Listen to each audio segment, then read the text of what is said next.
जी, अस्सलाम वालेकुम dear students. कल हमने ये टॉपिक स्टार्ट किया था, that was DNA as a hereditary material कि डीएनए जैसे आगे पेरेंट्स से नेक्स्ट ऑफस्प्रिंग में ट्रांसफ़र होता है। और इसमें हमने ये बात जो टर्म पढ़ी थी ट्रांसफॉर्मेशन, यानी कि transfer of genetic material from one cell to the another and it can alter the genetic makeup of the recipient cell. और जो रिसिपिएंट सेल इसको आगे से रिसीव कर रहा है उसका अपना जेनेटिक मेकअप चेंज हो रहा है। यानी कि जब हमने कल ये वाली डायग्राम समझी थी तो इसमें हमने ये देखा कि लाइव पैथोजेनिक स्ट्रेप्टोकोकस नमूनी से माइस की डेथ हो गई, ठीक है, क्योंकि इसमें डिजीज सिम्टम काज हुए। लेकिन उसी में जो इसकी नदर वैरायटी थी that is non pathogenic strain of streptococcus pneumoniae, ठीक है। ये नॉन पैथोजेनिक है और ये पैथोजेनिक है। पैथोजेनिक से डेथ हो गई, नॉन पैथोजेनिक से, लेकिन इसमें डिफरेंस ये भी है कि it forms rough colonies on culture agar plate, यानी कि जब हम इसको पेट्री प्लेट पे ग्रो करते हैं इसलिए हमने इसको आर फॉर्म दिया because it form rough colonies. और ये स्मूथ कॉलोनीज बनाते हैं और इसमें कवरिंग जो पॉलीसेकेराइड कोट है वो इसमें है और इसमें नहीं है।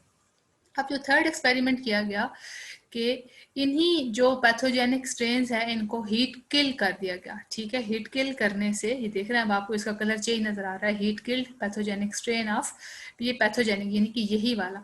जब इनको इन्फेक्ट किया गया माइस से तो माइस की डेथ नहीं हुई। इट मीन्स कि now they are no more pathogenic. अब एक अगला बड़ा अच्छा इंटरेस्टिंग एक्सपेरिमेंट किया गया कि इसमें इन दोनों स्ट्रेन्स को कि separately they both were not causing any disease symptom and death of the माइस।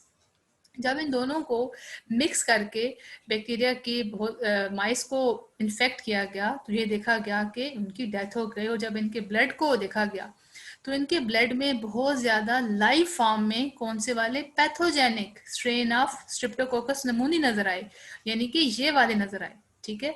अब जब उन्होंने डाले थे तो उस वक्त तो ये था ही नहीं, तो ये बना कहाँ से? ये बना यहाँ से, यानी कि इन डेड स्ट्रेप्टोकोकस नमूनी ने ये जो पैथोजेनिक नेचर है वो इसको ट्रांसफर कर दी इन बैक्टीरिया को। तो हमने यहाँ पर ये समझा कि there is happening some transfer of genetic, यानी कि डीएनए ट्रांसफर हो रहा है from one cell to another. अच्छा, अब इसी की कॉन्टिन्यूएशन में कुछ एक्सपेरिमेंट्स और किए गए और साइंटिस्ट ने और एक्सपेरिमेंट किए। इसका जो नाम था साइंटिस्ट का वो आपने कल देखा था, ही वाज फ्रेडरिक ग्रिफ्थ, ठीक है। नाम साइंटिस्ट के नाम से एक्सपेरिमेंट्स आपको ये याद रखने होंगे ताकि आपके जहन में ये चीज़ें रहें कि कौन सा एक्सपेरिमेंट किसने किया और उसके रिजल्ट में क्या रिसीव हुआ, मतलब वो माइस वाली सारी स्टोरी थी। अब जो अगला है हमने इसमें इसी की ही फर्दर कॉन्टिन्यूएशन में और एक्सपेरिमेंट्स किए। ये ओसवाल्ड एवरे ने ये एक्सपेरिमेंट किए और उसके साथ कॉलिन मैक्लियॉयड उसका फ्रेंड था, ठीक है, एंड मैकलिन मकार्टे। ये थ्री साइंटिस्ट का काम है। इन्होंने चेक करना था कि कौन सा एजेंट रिस्पॉन्सिबल है कि जिसने ट्रांसफॉर्म किया स्ट्रेप्टोकोकस, ठीक है। कि देखिए ना कि दोनों चीज़ें थी सेपरेटली नॉन पैथोजेनिक, लेकिन जब दोनों को मिक्सचर करके यूज़ किया गया तो वो पैथोजेनिक में कन्वर्ट हो गए। तो ये किस चीज़ ने किया कन्वर्ट? ये चीज़ थोड़ी सी अनडिस्कवर्ड रही 1944 तक। फिर इन तीनों साइंटिस्ट ने क्या काम किया? दे करेक्टराइज्ड जो चीज़ इन्हें नजर आई उन्होंने इसको नाम दिया ट्रांसफॉर्मिंग प्रिंसिपल। अब इन्होंने क्या किया? इन्होंने वैसा ही एक मिक्सर बनाया। They first prepared the mixture of dead streptococcus pneumoniae, यानी कि जो वही वाला ही एस फॉर्म के डेड और लाइव आर फॉर्म के, ठीक है, जैसे कि हमारे उस एक्सपेरिमेंट में लास्ट में 4th नंबर में था जो कि ग्रिफ्थ ने यूज किया था, ठीक है। Then they removed as much as of the protein as they could from their preparation. देखिए ना, बज़ाहिर तो हमें ऐसा लग रहा है कि यहाँ से ये जो इसका पॉलीसेकेराइड कोट है और पॉलीसेकेराइड के साथ यहाँ पर कुछ प्रोटीन्स भी होती हैं, तो उनको ऐसे लगा कि इस कोट की वजह से, यानी कि यहाँ से ये हटा और इसके साथ लग गया, तो इस कोट की प्रेजेंस की वजह से ये कन्वर्ट हुए एस फॉर्म में, स्मूथ फॉर्म में, यानी कि जो पैथोजेनिक फॉर्म है।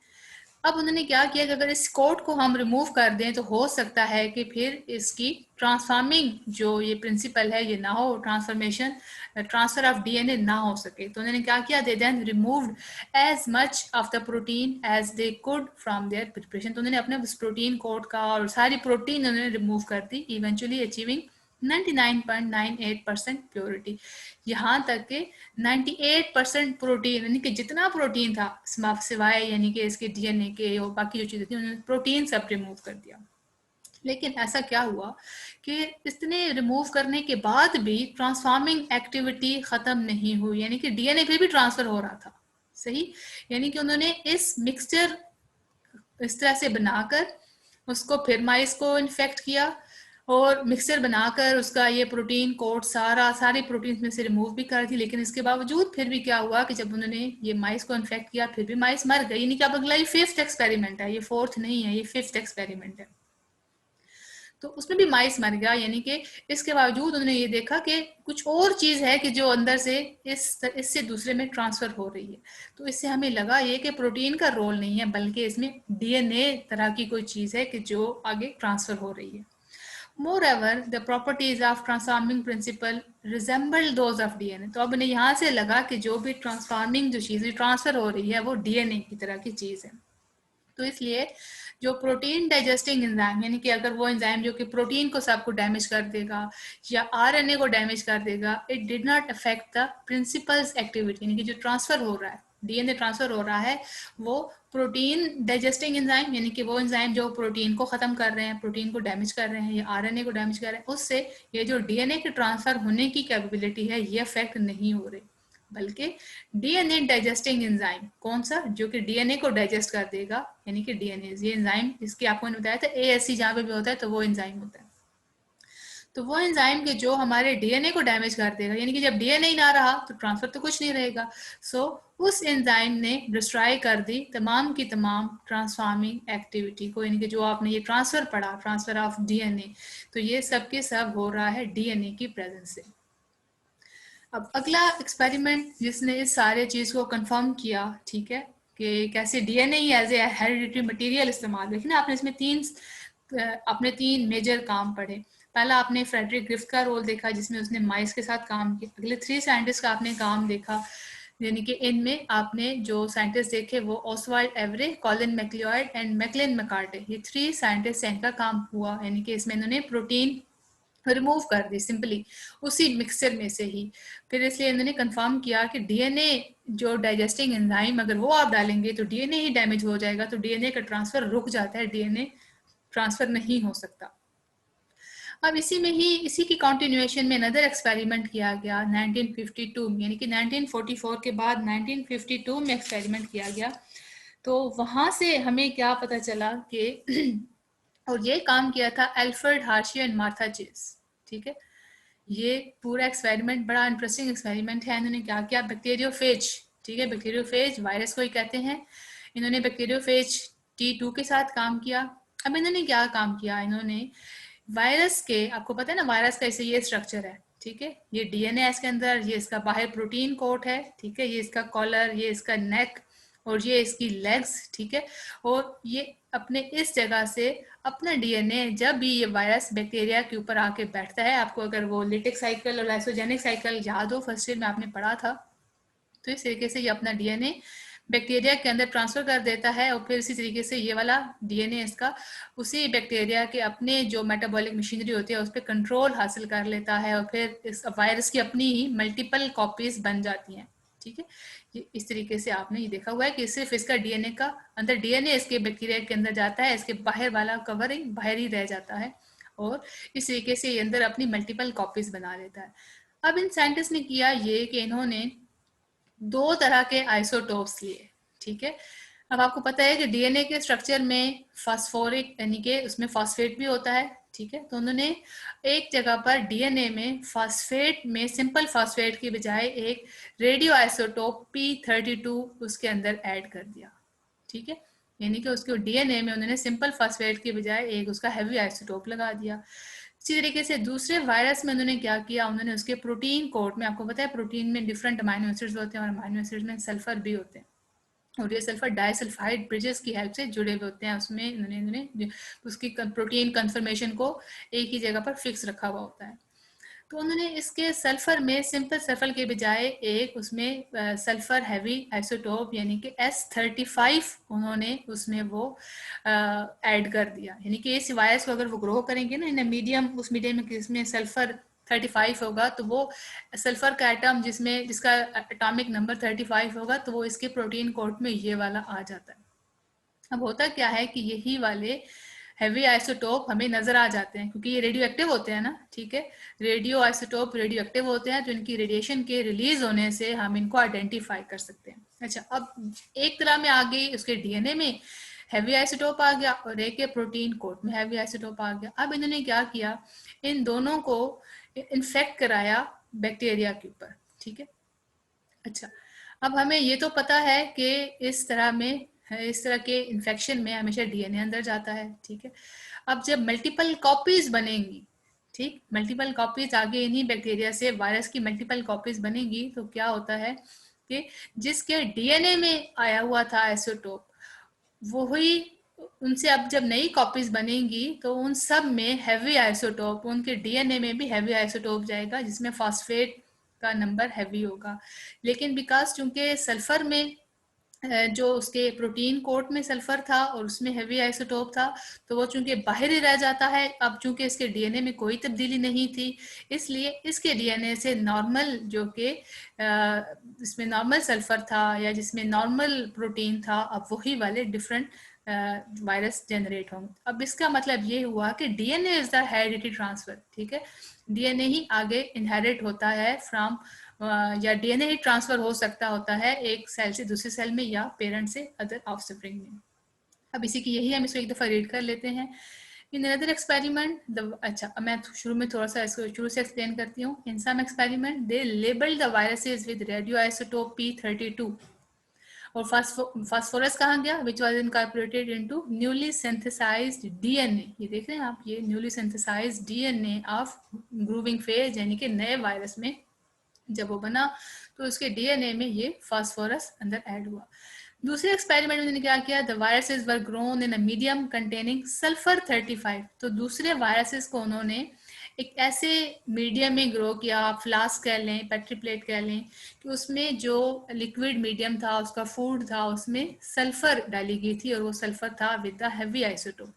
तो वहां से वो सल्फर इसके प्रोटीन कोट में आ गई, ठीक है। इन्होंने अपने सेल्फ प्रोटीन आउटर जो लेयर है प्रोटीन कोट का, उसमें उन्होंने सल्फर ऐड कर ली। an isotope of sulfur which is incorporated into the amino acid of newly synthesized protein code। यानी कि सल्फर, ये ज़ाहिर सल्फर तो नहीं होता है ना डीएनए में।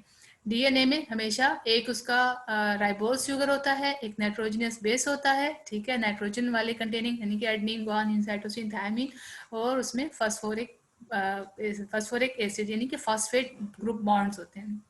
इसलिए इसके डीएनए में फास्फोरस गया और प्रोटीन कोड में sulphur heavy isotope. After they labelled the viruses, जैसे ही उन्होंने अपने इन वायरसेस में ये दोनों चीजें डाल दी, they permitted to infect the bacteria. अब उन्होंने बैक्टीरिया को इन्फेक्ट किया, the bacterial cells were agitated violently.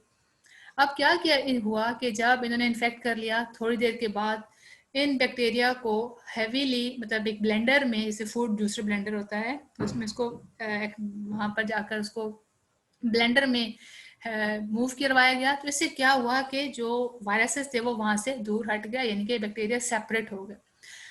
फिर क्या हुआ, this procedure removed nearly all of the sulphur 35 label from the bacteria. यानी कि आपको यहाँ से नजर आ रहा है, जैसे ये सल्फर 35 की ये रेड कलर में नजर आ रहे हैं, ये हैवी आइसोटोप है, ठीक है। तो ये जो हैवी डीएनए है ये इसके अंदर आ गया और हैवी आइसोटोप कंटेनिंग जो सल्फर प्रोटीन कोट है ये यहाँ से रिमूव हो गया। However, phosphorus 32 label had transferred into the interior of bacteria। तो ये जो phosphorus containing DNA है, ठीक है, DNA containing phosphorus इसके अंदर आ गया, ठीक, and was found in the viruses released from the infected bacteria।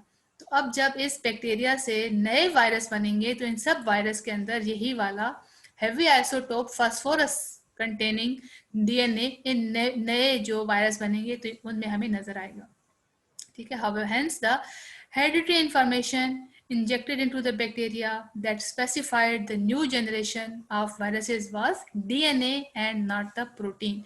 तो यहाँ से हमें ये पता चला कि जो कि हमारी हेरिडिटरी इंफॉर्मेशन जाती है, यानी कि जो इनहेरिटेंस होती है, विरासत जाती है आगे डीएनए से, वो जिससे आगे नई जनरेशन बनती है, वो डीएनए होता है और वो प्रोटीन नहीं होता. ठीक है. So this was all about the topic जो हमने कल स्टार्ट किया था, DNA as a hereditary material. हमने आज 2 तरह के एक्सपेरिमेंट्स पढ़े. एक में हमने पिछले एक्सपेरिमेंट्स की कंटिन्यूएशन देखी कि कैसे उसने मिक्सचर में से प्रोटीन कोड रिमूव किया, लेकिन फिर भी ट्रांसफर हो रहा था जेनेटिक मटेरियल. क्यों? क्योंकि डीएनए तो लाइव था, सही.